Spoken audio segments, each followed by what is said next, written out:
नाज़रीन, अवामी न्यूज़ में खबर जो सिलसिलो जारी है। वहाँ के खिपरो का खबर ॾिना हलूं त खिपरो में कुछ ॾींहं अॻु सांगड़ पुलिस पारां झड़तू मुक़ाबलो ॼाणाए बेदर्दी सां क़त्ल कयल अली हैदर रुंझो जे खून सां इंसाफ़ जे लाइ सरवई जमायत शहीद अली हैदर रुंझो जदोजहद कमेटी लूणखान खां पैदल मार्च कढियो वियो आहे। इन हवाले सां वधीक तफ़सील लाइ पेश आहे हरीश KBC जी ही रिपोर्ट। जी नाज़रीन, इन वक्त मौजूद आहियां लूणखान में। कुछ ॾींहं अॻु सांगड़ पुलिस पारां अली हैदर रुंझो खे बेदर्दी सां क़त्ल कयो वियो, जंहिंजे लाइ सरवरी तंज़ीम ऐं अली हैदर रुंझो जदोजहद कमेटी पारां पैदल मार्च जेको लूणखान खां खिपरे जी तरफ़ रवाना आहे।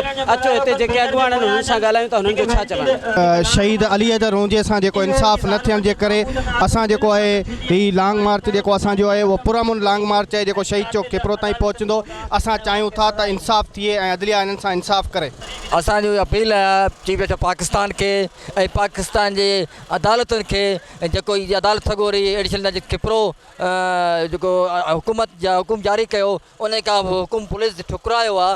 असां वरी जेको स्टे वरितो आहे उन स्टे खे रद्द करण लाइ रद्द कयो वञे।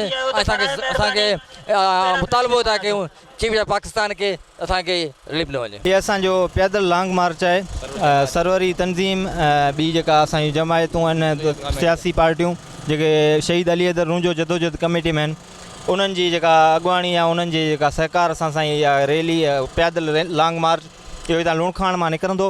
इनशाला पोइ 2 स्टॉप आहिनि उन्हनि ते जेको इस्तक़बाल थींदा अॻिते खिपरो असांजी मंज़िल आहे।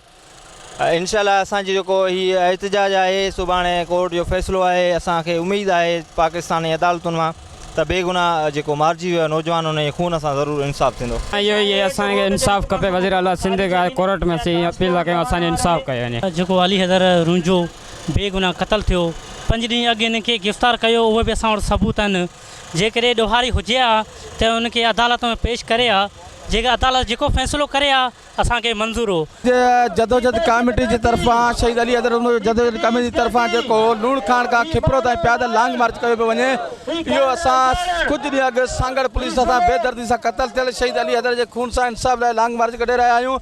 असां सिंध जे सांधावनि खे ऐं चीफ जस्टिस साहिब खे CM सिंध खे ऐं ॿिनि खे इहो पुरज़ोर अपील था कयूं त ख़ुदा हिन नाहक खून सां इंसाफ़ कयो वञे। जी नाज़रीन, हिननि जूं तव्हां ॻाल्हियूं ॿुधियूं। हिननि जो चवणु है जेसिताईं अली हैदर जे खून सां इंसाफ़ न थींदो ओसिताईं असांजो एहतजाज जारी रहंदो। कैमरामैन गुलाम शबीर सां गॾु हरीश KBC अवामी न्यूज़ खिपरो।